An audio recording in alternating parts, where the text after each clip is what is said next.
আসসালামু আলাইকুম প্রিয় শিক্ষার্থী এবং অন্যান্য ভিউয়ার্সগণ, আশা করি আল্লাহর রহমতে ভালো আছেন। আমাদের আজকের আলোচনা 2023 সালের নতুন কারিকুলাম অনুযায়ী তৈরি ষষ্ঠ শ্রেণীর গণিত বইয়ের দ্বিতীয় অধ্যায় দ্বিমাত্রিক বস্তুর গল্প থেকে 24 এবং 25 পৃষ্ঠার আলোচনা পর্ব 9। এখানে বলা হচ্ছে বিভিন্ন আকৃতির বস্তু খুঁজি। আমাদের চারপাশে নানা আকৃতির বস্তু আছে। সবগুলো বস্তু দেখতে একরকম নয়, তাদের বৈশিষ্ট্যগুলিও ভিন্ন ভিন্ন।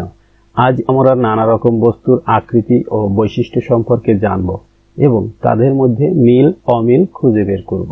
এই যেটা একটা শ্রেণীকক্ষ। শ্রেণীকক্ষের ভিতরে তোমাদের চারপাশে কি কি বস্তু আছে, বস্তুগুলোর আকৃতি কি রকম। কেউ কেউ বলছে বই আছে, কেউ বলছে টিফিন বক্স আছে। আর শিক্ষক এই যে বোর্ডে যে চিত্রটি অঙ্কন করেছে, এই যে ত্রিভুজ এঁকেছে, আবার এটা একটা ঘনবস্তুর আকৃতি, এটা একটা সিলিন্ডার আকৃতির বস্তু, এটা একটা আয়তক্ষেত্রের মতো দেখতে, এটা একটা বৃত্তের মতো দেখতে। তো এখানে যে চিত্রগুলো রেখার সাহায্যে আঁকা হয়েছে, এই ধরনের চিত্রকে আমরা দ্বিমাত্রিক বস্তু বলি। আর এই যে টেবিলের উপর যে চিত্রগুলো আছে, এটা কিন্তু বাস্তবিক চিত্র। এটা দেখতে অনেকটা সিলিন্ডার আকৃতির অথবা বেলন আকৃতিও আমরা বলে থাকি, বেলন বা সিলিন্ডার। আর এটা হচ্ছে কোণক আকৃতি, এটা একটা কোণকের মতো, এটাকে আমরা কোণক বলি। আর এটা একটা আয়তাকার ঘনবস্তু আমরা বলতে পারি, এটাকে আমরা আয়তাকার ঘনবস্তু হিসেবে চিহ্নিত করতে পারি। আর এই যেটা বলের মতো দেখতে, এটা হচ্ছে গোলক। তো এখানে এগুলো হচ্ছে ত্রিমাত্রিক। সিলিন্ডার ত্রিমাত্রিক, কোণক ত্রিমাত্রিক, ঘনবস্তু ত্রিমাত্রিক, গোলকটা ত্রিমাত্রিক। এখানে যে কথা বলা হয়েছে, তোমাদের শ্রেণীকক্ষের ভিতরে যে বিভিন্ন আকৃতির বস্তু রয়েছে তা খুঁজে বের করো। এই বস্তুগুলোর আকৃতির ভিন্নতার কারণ চিন্তা করো। এই বস্তুগুলোর তলের সংখ্যার মধ্যে কোনো ভিন্নতা আছে কি? চারপাশের এই বস্তুগুলোর বাহুর সংখ্যা কি ভিন্ন ভিন্ন?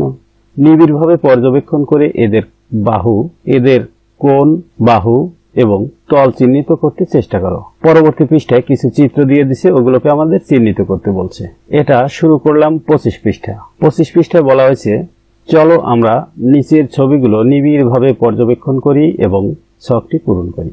এই যে এখানে একটি ছক দেওয়া আছে, এই ছকটি আমরা পূরণ করব। একটি দেখিয়ে দেওয়া আছে, প্রথমে একটা বই দেওয়া আছে, বইটা দেখিয়ে দেওয়া আছে। আচ্ছা, তারপরেও বাহুর সংখ্যা, এখানে বাহুর সংখ্যা মোট কতটি? এই যে এখানে দেখতে পাচ্ছি একটি বাহু, এইখানে একটি বাহু, দুইটি বাহু, এইখানে একটি তিনটি বাহু, এইখানে একটি চারটি বাহু, এই একটা বাহু 5টা, এইদিকে একটা 6টা, এইখানে আছে একটা 7টা, এইখানে একটা 8টা, এইখানে একটা 9টা, এই ডান পাশে নিচে আছে একটা 10টা, এই ডান পাশে নিচে আছে একটা 11টা, আর এই কর্নারে আছে একটা, এই হচ্ছে 12টা। মোট বাহুর সংখ্যা এখানে হচ্ছে 12টি। আর কোণের পরিমাণ, একটা তলকে আমরা চিন্তা করি, এখানে কোণ আছে একটি, এখানে কোণ আছে একটি, দুইটি, এইখানে একটি, তিনটি, এইখানে একটি, মোট 4টি কোণ। একটা তলে যদি 4টি কোণ থাকে, এভাবে তল আছে সর্বমোট, এই যে উপরে একটা, নিচে একটা, দুইটা, সামনে একটা, পিছনে একটা, 4টা, ডান পাশে একটা, বাম পাশে একটা, মোট 6টা তল আছে। তাহলে তলের পরিমাণ হচ্ছে 6টি। আর একটি তলে কোণের পরিমাণ যদি 4টি হয়, তাহলে 6টি তলে কোণের পরিমাণ হবে 4 গুণ 6, 4 7 24টি। তাহলে এই জিনিসটার দৈর্ঘ্য আছে, প্রস্থ আছে, আবার উচ্চতাও আছে। এটা হচ্ছে ত্রিমাত্রিক। আর মাত্রা হচ্ছে এই যে যেমন দৈর্ঘ্য, প্রস্থ, উচ্চতা, এগুলো প্রত্যেকটি এক একটি মাত্রা। যেহেতু এটার দৈর্ঘ্য আছে একটা মাত্রা, প্রস্থ আছে আরো একটি মাত্রা, উচ্চতা আরো একটি মাত্রা, মোট মাত্রা 3টি। এজন্য এটাকে আমরা বলি ত্রিমাত্রিক বস্তু। আর যার দৈর্ঘ্য, প্রস্থ, উচ্চতা থাকবে, সেই ধরনের বস্তুকে আমরা বলি ঘনবস্তু। যেহেতু এটা দেখতে আয়তক্ষেত্রের মতো, তাই এটার নাম হচ্ছে আয়তাকার ঘনবস্তু। এই যে এখানে আমরা দেখতে পাচ্ছি, এটি একটি তল। তাহলে এটাকে আমরা বোর্ডের সাথে যদি তুলনা করি, যে এটা হচ্ছে একটা বোর্ড। এই বোর্ডের রেখা আছে, এপাশে একটা বাহু, এই পাশে একটা, দুইটা, এ পাশে একটা, তিনটা, এ পাশে একটা, 4টা। তাহলে বাহুর পরিমাণ আসছে 4।